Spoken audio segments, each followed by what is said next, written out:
parallel operation, the generators normally preferred are. അതായത് parallel operation നമ്മൾ എടുക്കുമ്പം എപ്പോഴും പാരലൽ ഓപ്പറേഷന് ഡ്രൂപ്പിംഗ് ക്യാരക്ടറിസ്റ്റിക്സ് ഉള്ള ഒരു മോട്ടർ സെലക്ട് ചെയ്യാണ് ഏറ്റവും നല്ലത്.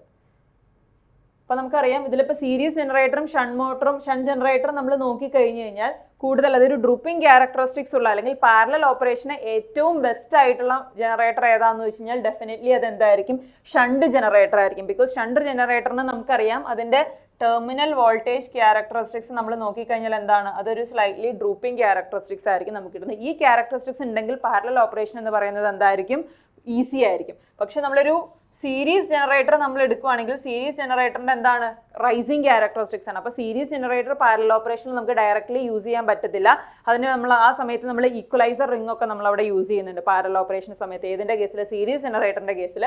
പക്ഷേ ഷണ്ട് ജനറേറ്ററിന്റെ കേസിൽ എന്താണ്, ഈ പാരലൽ ഓപ്പറേഷൻ എന്ന് പറയുന്നത് വളരെ ഈസിയാണ്, കാരണം അതിനൊരു ഡ്രൂപ്പിംഗ് ക്യാരക്ടറിസ്റ്റിക്സ് ആണ്. വേറെ സീരീസ് ജനറേറ്ററിന് എന്താണ്, റൈസിംഗ് ക്യാരക്ടറിസ്റ്റിക്സ് ആണ്. പിന്നെ കോമ്പൗണ്ട് മെഷീൻ്റെ നോക്കുമ്പോൾ അതിൻ്റെ ലെവൽ ഓഫ് കോമ്പൗണ്ടിങ്ങിനെ ഡിപ്പെൻഡ് ചെയ്യും. അത് ലെവൽ കോമ്പൗണ്ടഡ് ആണോ, അണ്ടർ കോമ്പൗണ്ടഡ് ആണോ, ഓവർ കോമ്പൗണ്ട് ആണോ എന്നതിനെ ഡിപ്പെൻഡ് ചെയ്തിട്ടേ നമുക്ക് കോമ്പൗണ്ട് മോട്ടറിൻ്റെ ഒരു പാരലൽ ഓപ്പറേഷൻ നമുക്ക് പറയാൻ പറ്റുള്ളൂ. അത് ഡയറക്റ്റ്ലി ഒരു കോമ്പൗണ്ട് മോട്ടറിന് നമുക്ക് ഒരിക്കലും പറയാൻ പറ്റില്ല.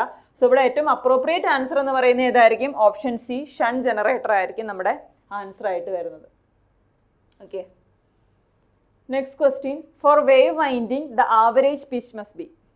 ഒരു വേവ് വൈൻഡിങ്ങിൻ്റെ ആവറേജ് പിച്ച് ഈവൻ ആണോ ഓഡ് ആണോ എന്നാണ് നമ്മളോട് ചോദിച്ചിരിക്കുന്നത്. അതായത് നമുക്കറിയാം ആവറേജ് പിച്ച് എന്ന് പറയുന്നത് എന്താണ്, ബാക്ക് EMFിൻ്റെയും ബാക്ക് പിച്ചിൻ്റെയും ഫ്രണ്ട് പിച്ചിൻ്റെയും ഒരു ആവറേജിനെയാണ് നമ്മൾ ആവറേജ് പിച്ച് എന്ന് പറയുന്നത്. YB + YF / 2 ആയിരിക്കും. ഇത് ഒരു വേവ് വൈൻഡിങ് ആണെങ്കിൽ Z ± 2 / P യോട് ഈക്വൽ ആയിരിക്കും.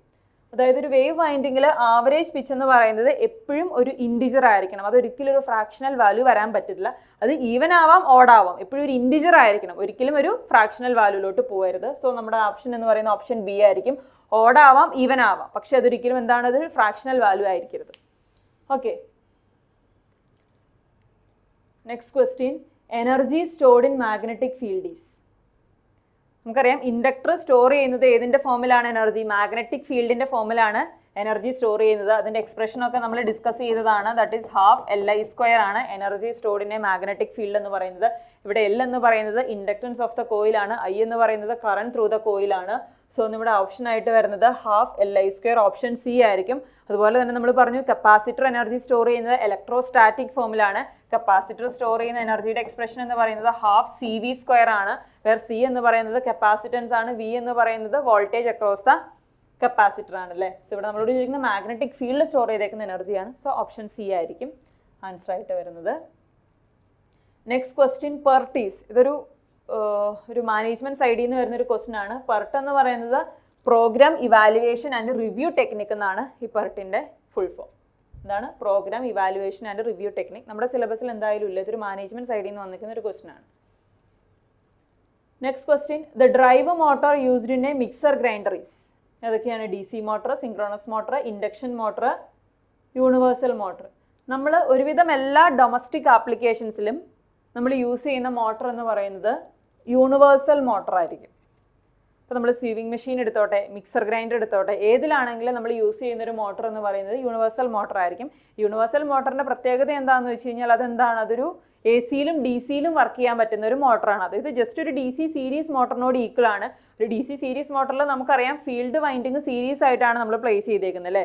സോ ഇപ്പം നമുക്ക് അവിടെ ടോർക്ക് എന്ന് പറയുന്നത് 5 × Ia ആണ്. സോ നമ്മളിപ്പോൾ ഒരു AC സപ്ലൈ നമ്മൾ കൊടുത്താലും നെഗറ്റീവ് ഹാഫ് സൈക്കിൾ എന്താണ്, ഫ്ലക്സും കറണ്ടും ഫ്ലക്സും പറഞ്ഞ പോലെ നമ്മൾ ആർമേച്ചറും സീരീസ് ആയിട്ടാണ് കണക്ട് ചെയ്തുകൊണ്ട് എന്ത് സംഭവിക്കും, നമ്മുടെ ഫ്ലക്സും കറണ്ടും ഓട്ടോമാറ്റിക്കലി റിവേഴ്സ് ചെയ്യുകയാണ്. അതായത് രണ്ട് സൈമൾട്ടേനിയസ്ലി റിവേഴ്സ് ചെയ്യുന്നതുകൊണ്ട് നമുക്കൊരു യൂണിഡയറക്ഷണൽ ടോർക്ക് ആയിരിക്കും ഒരു DC സീരീസ് മീറ്ററിൽ നമ്മൾ AC അപ്ലൈ ചെയ്താൽ നമുക്ക് കിട്ടാൻ പോകുന്നത്.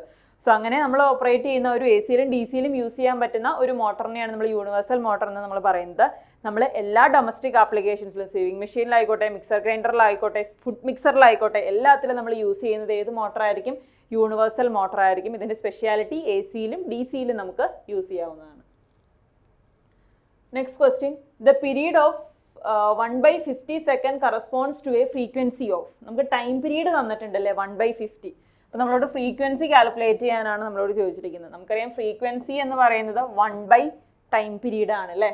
സോ നമുക്ക് ടൈം പീരീഡ് എത്രയെന്ന് തന്നിട്ടുണ്ട് 1/50 എന്ന് നമുക്ക് ടൈം പീരീഡ് തന്നിട്ടുണ്ട്. സോ ഇത് ചെയ്യുമ്പോൾ നമുക്ക് എത്ര വരും 50 ഹെഡ്സ് ആയിരിക്കും നമുക്ക് എന്തായിട്ട് കിട്ടുന്നത് ഫ്രീക്വൻസി ആയിട്ട് നമുക്ക് കിട്ടുന്നത്. സോ ഓപ്ഷൻ ബി 50 ഹെഡ്സ് ആയിരിക്കും നമ്മുടെ ആൻസർ എന്ന് പറയുന്നത്.